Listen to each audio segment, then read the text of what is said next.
Thinking that's about how long it takes John Garner to get back to the sanctuary, get the live stream started. So I'm going to go ahead and welcome all of you. Thanks for coming. This is part of our Queer Theology 2.0 series. This is the third in a series of 5. And in a sense, today Claudia is wearing 2 hats, really. She's coming as part of that series, but this is also Mission Sunday here at the church. And for reasons that will become obvious, Claudia is also a very good fit for that as well. So I want to introduce Reverend Claudia Aguilar, who just took a job as the Director of Engagement with More Light Presbyterians. This is an organization, boy, I don't know when they started. I was about to say. 24 years ago. Thank you. That started 24 years ago. They were working on the full inclusion of the LGBTQ community. And so I'm sure she can speak to that and maybe give you a little more about that if you'd like. And then just before that, she was the interim pastor just up the street at the UCC Church in Park Hill. So Claudia is ordained in the PCUSA, though, so we get to claim her. But we let them borrow her for a little while over there. So we've gotten to know her through that connection. And Claudia is bilingual, bicultural, and binational, and that's a part of, as you will see, her calling to build bridges among people and among cultures. Claudia is also a certified yoga instructor, loves music, dogs, cooking, baking, and very interested in ecumenical interfaith relationships, bringing justice to this world. And when she's not working, she's usually in her garden with her husband Doug and their dog Bruno. So, or trying to replicate authentic Mexican dishes on limited access to ingredients. So maybe we'll ask her about that as well. Will you join me in warmly welcoming Claudia Aguilar?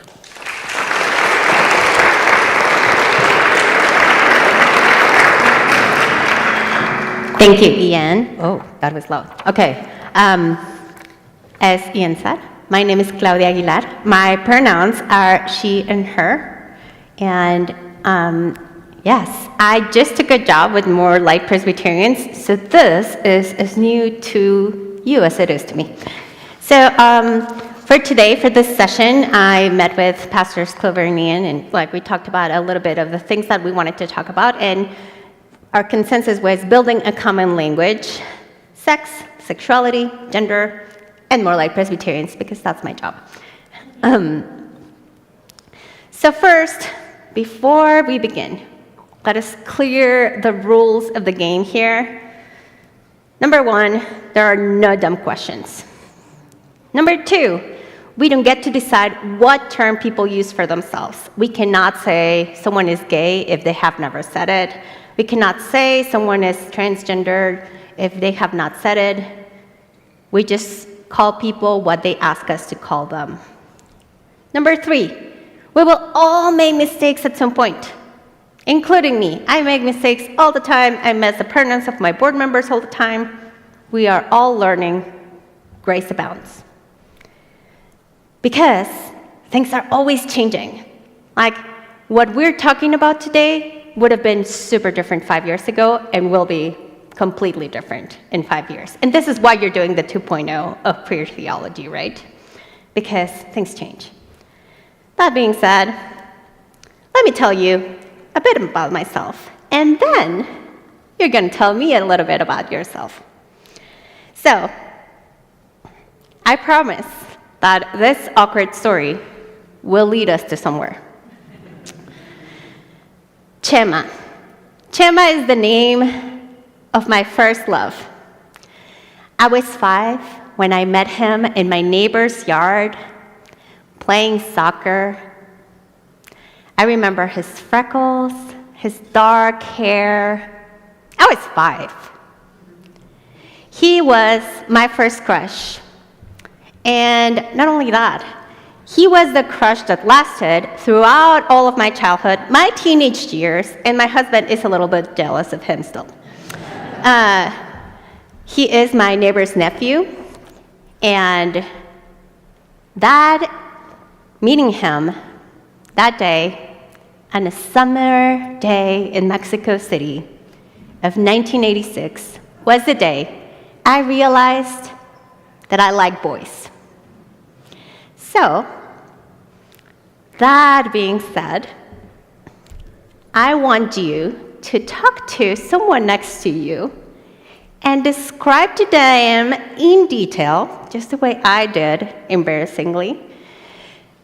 Talk to your neighbor and tell them who was your first crush, where you met them, and how old you were.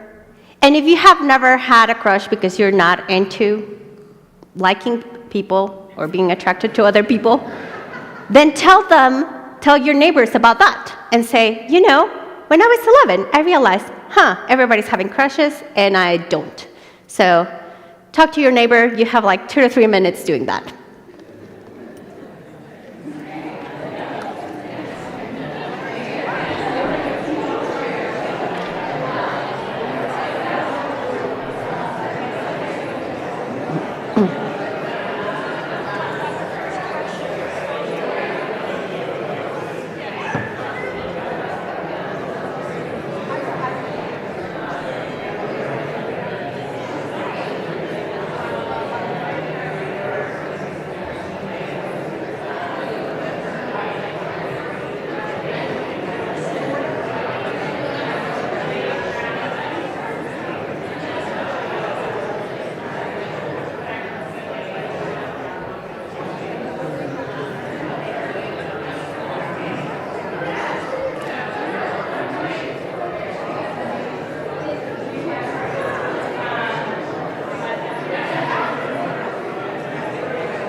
All right, let's start wrapping up our conversations because we're going to story number 2. More nakedness, but not as awkward as the first one. So, I never liked dresses growing up because I thought they were very annoying when it came to playing in the dirt. I didn't want little boys looking at my underwear, so I was like, I don't like dresses. Then later on in life, I realized that instead of having to choose 2 or 3 pieces of clothing, you just choose one. And I was like, I like dresses now. So how I express my gender kind of changed over time, right? But the second story has to do with how I realized I was a woman. So my dad traveled a lot for work. And he was probably 12 weeks a year with us. And when he was with us, my mom would be like, I take care of your children all the time, it's your job. So my dad, being really bad at the task of parenting, would put us all in the shower at the same time to get ready for school. So I have a brother who is 5 years older than me and a sister who is 3 years younger than me. So the three of us would all be in the shower with my dad, all getting showered. And I remember going to elementary school and thinking, they have parts that I don't have. And they look awful. So I was like, I'm kind of happy the way I am.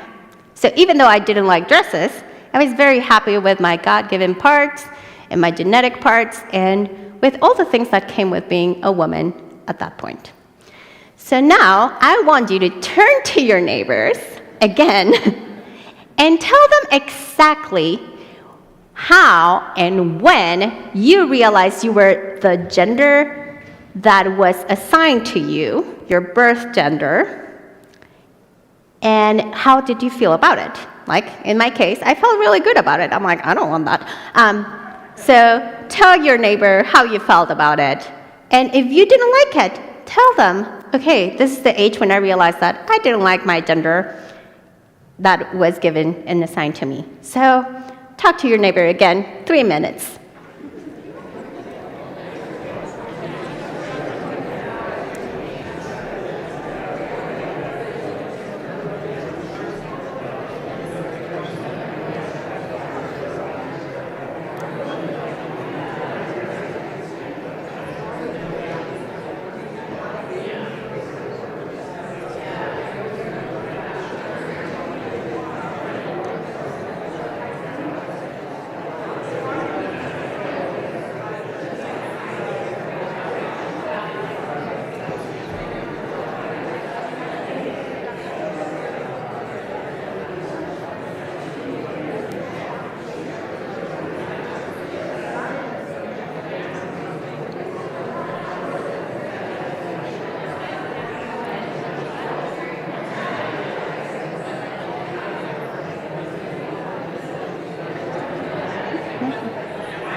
All right, my people, start wrapping up those conversations. So now I want to know, so raise your hand if this is the first time in your life that you have ever had a conversation about when you realize that you like the people you like and are the gender you are in your life. Right? We just don't talk about it because we assume that everybody knows who they are right away. But it turns out that not all the time. So Why is everything so complicated today? Can't we go back to the way things were before? I heard that all the time as a pastor, right? Like, why are kids with all these pronouns and all these like wigs and makeup and heels and all these things? Well, let me tell you about the manliest man on earth in the 18th century, Louis XV. Talking about wigs, makeup, heels, tights, dresses. Look at a close-up of his shoes. So things have been complicated since forever. That's what I'm trying to say. So let's not blame the young people on this. And then, what are all these terms? Cisgender, non-binary, binary, heterosexual, all these things. We're going to go through it. And we're going to have the always helpful gender bear to help us through this. Before we get to the gender bear, that I did not make up. Trust me, if you Google the gender bear, it'll come out. So let's get together some common language. So sex is the cluster of biological, chromosomal, and anatomical features, including genitalia, hormone levels, genes, or secondary sex characteristics as they are present in the human body.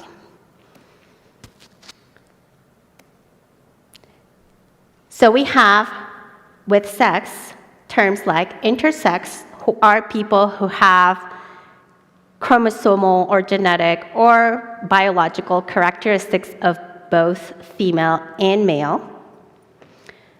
We have male, all the things that I didn't like hanging there. Females. And then we have gender. So that was our sex. Gender is a different thing. Gender is a completely made-up stuff. It's a set of social, psychological, and emotional traits often influenced by societal expectations that classify an individual as either masculine or feminine. And for that, we have the gender identity, which is how we see ourselves as feminine or masculine. And we have our gender expression, how we demonstrate that femininity or masculinity. But the thing is, it's so made up that in the France of the 18th century, Louis XV was the manliest man on earth, and he was wearing tights, makeup, and high heels. Because that was what society thought of a manly man. And in Mexico, it's very funny. I realized that gender is a completely made-up thing when I go to Mexico. Because when I go to Mexico, so you can see that I don't wear high heels, I don't wear makeup, and if you see me on a regular basis, my hair is a mess. So my mom is like, you are like the least feminine woman on earth. Because you like all this hippie pants, you like going around in mostly chacos, and you don't wear makeup like your sister. Like my sister is like a woman, according to my mom, and I am something. And then when I come here to the States, things change dramatically, right? Because most people here, or a lot of people here, don't wear makeup. And a lot of people here don't really like dresses, and I do, because you have to make one choice a day. And I love cooking. I love cooking. And I'm slightly OCD, so I like cleaning. So for Americans, I'm like, she's a superwoman. Like, she can make a tres leches cake in 2 hours. Like, yes, I can. So how I demonstrate my gender, like really, I wear the same things here and in Mexico, but how I manifest in the eyes of others is very different. Not too feminine for Mexicans, too feminine for Americans. Who knows? So completely made up stuff, but we abide by it. So with gender, we have people who are non-binary, who are the people who say, this male-female thing doesn't really apply to me. People who are gender fluid. People who are like, sometimes I just want to wear leather pants and a jacket, and the next day I want to wear a miniskirt, and that's fine. That's gender fluid people. Genderqueer people are people who are like, I don't know what this thing is, so I don't want to call myself neither male nor female. Those are stupid labels, so I'm just going to flow wherever I want. So those are genderqueer people. Then we have agender people who are like, I don't feel male and I don't feel female. I just feel me. So, that's who I am. Then we have cisgender people, and that is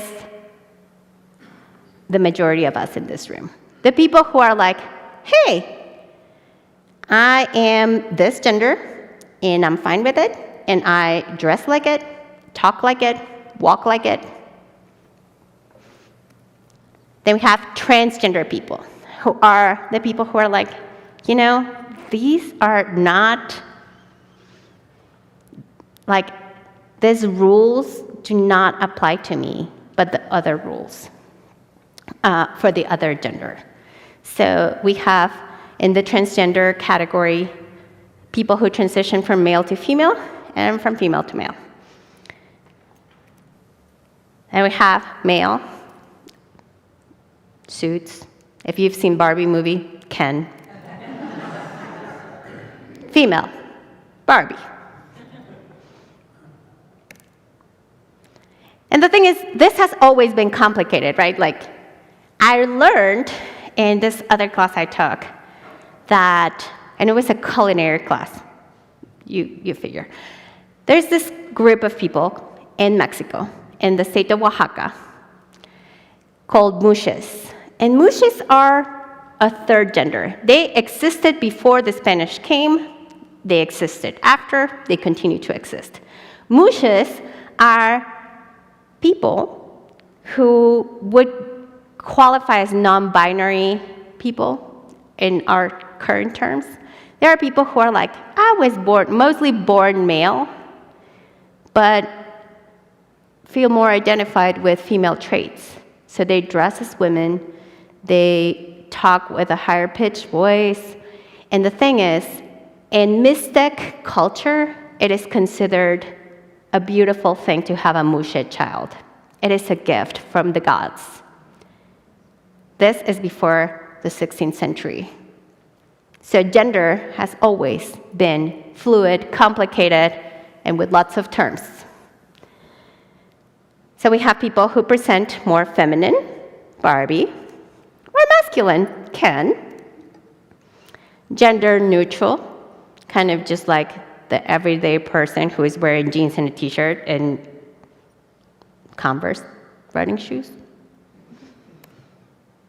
And androgynous, which is people who present themselves in a way that is like, well, I don't even know if they are male or female. And that is intentional, and that is their choice. And then we have sexual orientation, which refers to the attraction, sexual attraction we feel or not feel towards others, typically based on how we relate to other sexes other than our own. So in that category, we have heterosexual, who are the people who like the others. If you know Greek, hetero means other, the other gender. Asexual, which means I am not interested in it. Then we have gay, who are the people who prefer male people who prefer males. Then we have lesbians, who are female people who prefer women. Then we have bisexual people, who are people who like both men and women. Then we have demisexual, which is more than just sexual orientation, right? Like, it's more about sexual attraction. It's about how you feel about people. So demisexual people only develop sexual attraction after developing feelings for others. And then we have pansexual. Pansexual people are like, I don't care if you are male, female, transgendered. I don't care who you are. I really just like people. So the ocean is much bigger for pansexual people. So the gender bear.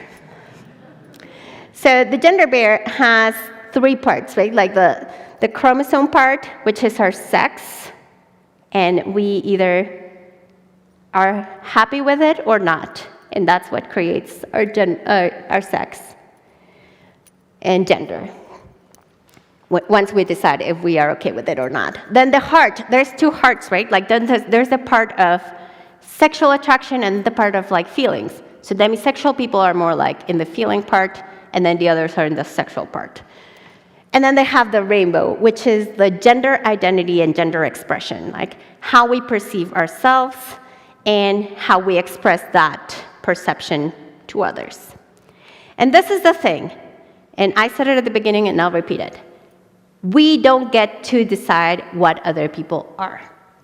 They decide who they are, and if they want to call themselves demisexual, transgender, mushe, like that's their choice, that's their prerogative, right? So we don't get to label people, and that's like the most important thing to know. Pronouns, the other complicated part. Why are they important? Well, they are important because there is something very powerful about naming, and that comes to the Bible, right? Like, there are so many stories in the Bible of people who changed names. Abraham, Israel, Sarah. So pronouns and naming is important. It has always been important. These books were written 700 years before Christ, and they were important back then. They're important now. I get very frustrated when people call me Claudia instead of Claudia. So naming matters. That's why it's important. In that area, we have a lot of terms, and I'm sure that I didn't put them all because there are a lot. We have she, her, hers. We have he, him, his. We have they, them, their. We have they, ze. We have am, heirs. Sie, here, heres. Fay, fair, fairs. And like a gazillion others. Because language is fluid, just like gender. But this is the more important thing. Just ask people. And this is why it's important that we introduce ourselves with our pronouns. When I say I'm she, her, hers, I'm opening the door for others to say, oh, well, mine are fay, fair, fairs. So that's why it's important. Don't assume that people assume your gender identity. So we're going to practice. So I chose random celebrities because I'm a lot into celebrity culture. First celebrity, Demi Lovato. So her assigned sex at birth was female. Like when the doctor saw her, was like, oh, you got a girl. But her gender identity is non-binary. A few years ago, Demi Lovato said, you know, I don't think I'm a female. I just think I'm non-binary. I'm neither a male nor a female. Her sexual orientation, she is pansexual. She loves everyone. And her pronouns, their pronouns, are both she, her, hers, and they, them, theirs. And the reason why they chose to do that is because she's like, I'm just tired of people like me calling them, her. So she's like, I'll just go with both. So if you see Demi Lovato on the street, you can call her or them. Celebrity number 2, Marlon Brando. And maybe this will be a shock for y'all. His assigned sex at birth was male. His gender was male. His sexual orientation was bisexual, openly bisexual. Not I made up, I didn't label him. He said, I just like dudes. Dated James Dean, lucky him. His pronouns were he, his. Then we have Laverne Cox. Her story, a little complicated. Assigned sex at birth, male. Current gender, female. Sexual orientation, this is the part that it gets weird. All of these things are not static. We're not the same person. I'm not the same person, thanks be to God, that I was when I was 5. Right? My gender expression, what I wear, how I present myself to the world changes. And that happens with everyone else, including Laverne Cox. So for her sexual orientation, first, when she was a teenager, assigned male at birth, she was like, hey, Mom, by the way, I like guys. And then she transitioned. But now, since now she's a woman, she's like, I'm a straight woman. I like dudes. So she was gay first, now she's straight. Because her gender changed. Her pronouns are she, her, hers. And now we get to the fun part. We're going to practice introducing ourselves. And we do it not because we're going to find a lot of new things about us. Maybe all of us know each other here in this room. The thing is, when we introduce ourselves, we are opening the door for others. So, let me introduce myself. My name is Claudia. She, her, hers are my pronouns. I was assigned female at birth. I still consider myself a female. I like men, which makes me heterosexual. But I also think that, I forgot her name, so maybe she's not that hot to me. But I was going to say, there's this, what's her name? The woman who cooks a lot. But she's also a model, Top Chef. You know who do you know who I'm talking about? Top Chef? What? Padma Lakshmi, yes! Padma Lakshmi. She's my crush. So, am I fully straight? Who knows? So, okay, turn to your neighbor again and introduce yourself with all of these things. You have 2 minutes.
All right, people, let's wrap it up.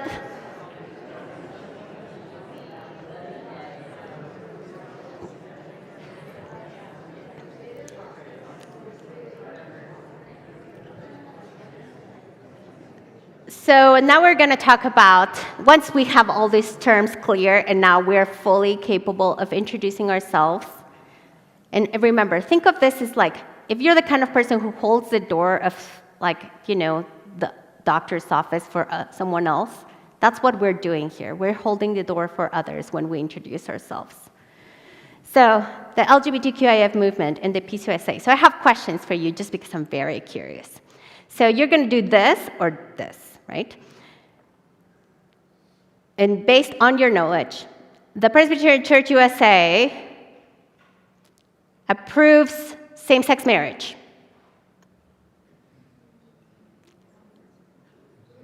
Okay, I see some unsure, some people who are like, what? Okay, we do. The PCUSA ordains gay people. You're right, we do. The PCUSA ordains non-binary and transgender people. Yeah, less people. We do. So, get to know your denomination. We're cool. It has taken us a long time to get here, so. Presbyterians have been shining more light for a long time. So it all started back in 1974. During General Assembly, which is that GA, but it's a long word, so I put GA. This man, David Sint, held a sign outside of the building where the General Assembly was meeting and wrote down, "Is anybody else out here gay?" And guess what? People came. The gays had been there before 1974. So people came to him, and the Presbyterian Gay Caucus was born. He was an ordained pastor, by the way, but he kind of came out at that point. 1975, William Silver seeks ordination. So he's like the first openly gay person to say, hey, I am gay and I want to be a pastor. So he was not ordained before, he was looking for ordination. That got turned down. Wow. 1978, General Assembly rules against the ordination of gay and lesbian persons. And the More Light Churches Network is born, and they started with a publication. This is why our name is More Light Presbyterians, because these people believed that there was yet more light to come. Oh, just repeated that. 1980s, very awful decade, not just in fashion. We had a ridiculous amount of task forces, studies, no resolutions. People were very upset and frustrated. 1990s, specifically 1992, Jane Spar was called by Downtown United Presbyterian Church in Rochester, New York. And the Permanent Judicial Commission of the General Assembly banned her from accepting her call to serve at that church that had called her, which is the less Presbyterian thing we can do. Then 1996 comes. Again, these things are not new. 1996 was 30 years ago, people. 1996, Reverend Aaron Swanson transitions from male to female. 1999, Presbyterians for Lesbian and Gay Concerns and the More Light Churches Network merge to form More Light Presbyterians. Next year is our 25th anniversary. 2010 and 2011, more resolutions, more amendments, more overtures. 2011, the PCUSA votes to pass Amendment 10A. After 40 years of debate, the church finally allowed the ordination of LGBTQIA Presbyterians. That is the year, well, that's why it says 2010, 2011. 2010 was General Assembly. They voted, but then when we want to amend our Constitution, again, we're Presbyterians. We need to know these things. When we want to amend our Constitution, once the General Assembly approves it, it has to go down to every presbytery, and every presbytery votes. And if 2/3 of the presbyteries in the country vote for that change, the Constitution changes. 2011 was the year when more than 2/3 of all the presbyteries voted in favor of Amendment 10A, which is now officially in the Book of Order. 2014, 2015, the Presbyterian Church votes to allow ministers and sessions to use their own discernment to conduct same-sex marriage ceremonies wherever it was allowed by law. That's the caveat, the law part, because that was not a law in the land back then. So this is where the work of More Light churches has been awesome. More Light churches were calling people to serve churches before it was allowed. They were officiating marriages and blessing ceremonies before it was allowed. But also that year, General Assembly also passed Amendment 14F, which revised the section on marriage in the Book of Order to include same-sex relationships. My husband was in that committee, interestingly enough. Most frustrating committee ever. The year he was in that committee, there was an overwhelming majority in the committee that voted for the change, and the minority report changed everything. So the year of the General Assembly after, that was in 2012, 2014, it finally passed the General Assembly. So it went back to the constitutional process, right? So went back to all the presbyteries. In 2015 is when the presbytery said, yes, same-sex marriages are allowed. And it was just a tiny little change in words. We went from male and woman, like man and woman, to two people. Sometimes the most welcoming things we can do are very small changes. 2019, the first non-binary person, Reverend Jess Cook, and the first transgender person, Alex McNeil, are ordained in the PCUSA as ministers of word and sacrament. Interestingly enough, both of them worked for More Light Presbyterians, were my predecessors. 2022, the General Assembly approves the creation of an LGBTQIA+ advocacy committee. So now we went from completely banning people from existing in our denomination to having an advocacy committee. So that's where we are after 50 long years of work.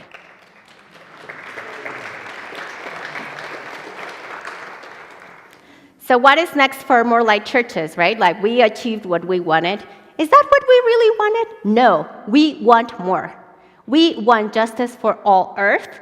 So the two things that we're looking at right now, and my board is meeting to create a new vision because our vision is not enough, is that the LGBTQIA+ movement in the PCUSA and in the USA has benefited mostly white men. Surprise. So we want to do more. We want to tell the stories, highlight the stories, and advocate for trans Black women. We want to advocate for Asian American non-binary kids. We want to highlight those stories because they also existed forever. So that's where we are moving next as an organization. So we're drafting a new vision in October, hopefully pass something once we figure out our bylaws next year. So what we realized as an organization is that our current vision is just not enough. We cannot just stop at same-sex marriage and ordination. We stop when every person and every being can be fully who they are without having to make excuses for themselves, explain themselves. Everyone is actually welcome in leadership and all the discussions in our denomination, and we are not tokenized. So that is where More Light is going. Thank you all for listening to me. I talk a lot, so Do you have any questions in the next 5 minutes?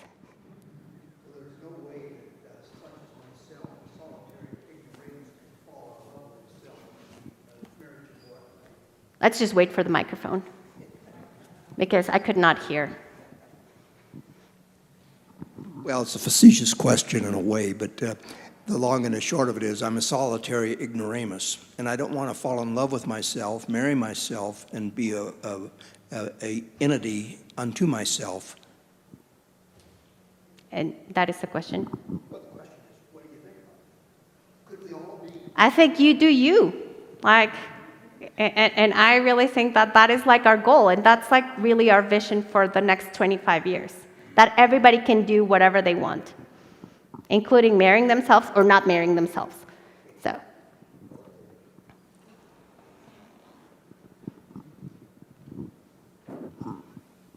Claudia, what's Hi. the IA for? I don't know. The IA at the end, LGBTQ. Oh, IA, intersex, which are the people who have the genetic makeup of both male and female traits. And the A is asexual people, who are people who are just not interested in other human beings sexually.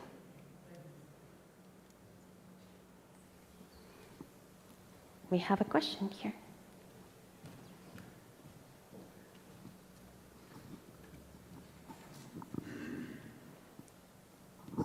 Hi.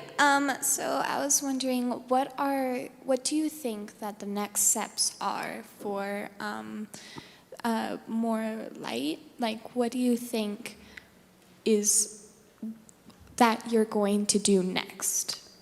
Okay, so I have the official answer and then my answer. The official answer is like, we are revising our vision and mission statements in the next month and hopefully amend those in our bylaws and go from there. We're also hiring, if you know someone who is really good at administrative stuff, especially like spreadsheets and donor relation management, talk to me. We're hiring for not a lot of money. But that's the official answer. My dream, and really, I think that's why they hired me, is that the next steps is that we take all of the More Light churches, AKA you are a More Light congregation, by the way. We take all the More Light churches and we organize. So we say, okay, all the churches in Colorado, you're here, right, in my email list of Colorado churches. There is a person threatening, what's her, I don't remember her first name, Brianna T-Tone, who is our first transgender elected official. Someone is threatening her. We, as More Light churches, are going to go and surround Brianna's house until they feel safe. Or, all the More Light churches in Florida are like going to rally around and say to their governor, like, please let us say whatever we need to say to educate our children in sexual education, including the term gay, homosexual, lesbian, and like advocate and rally. I want a revision of our hymnal that keeps saying God is a He. I want a revision of a book of common worship, which I actually was part of the group that wrote it, so shame on me, that keeps saying that God is a boy. I want less tokenism in our denomination. I want to highlight the stories of our Black, especially Black and Indigenous LGBTQIA folks in the PCUSA. They do exist. So those are the steps that I want to take as the director of engagement, because I want churches to actually engage, not just like put a stamp of approval. Good job, you get a rainbow flag for your front porch. Like, I want you to do the work. Yes. I was wondering if you could talk about if or what More Light is doing with all of the laws that are passing across the country in the different states. Okay, so that is a complicated question, and it relates to your question, right? So More Light has been so impactful in the life of our denomination. that no one realizes that we're teeny tiny. I'm the only staff person in the whole country. I was hired 3 months ago, and before then, there was 3 years of no staff people. So this is why I want to hire the director of operations who can help me, because right now I'm just handwriting thank you notes to our donors that have not been acknowledged in 3 years. So once we have another person, I can start organizing. So my hope is that once I can organize, I can go to Florida and say, okay, we all get together, get our signs, get our crosses, very visible, put our robes and our stoles on, if we have them, and we go and march to the Capitol in Florida, in Tennessee. And thankfully, my 2 co-moderators, Jessica Vasquez-Torres and, well, the Reverends, Jessica Vasquez-Torres and Adrian White, live in Tennessee, and they are super, super active at organizing there. But I want that everywhere. And that's why I need support, because really, I'm a one-woman show. Yes.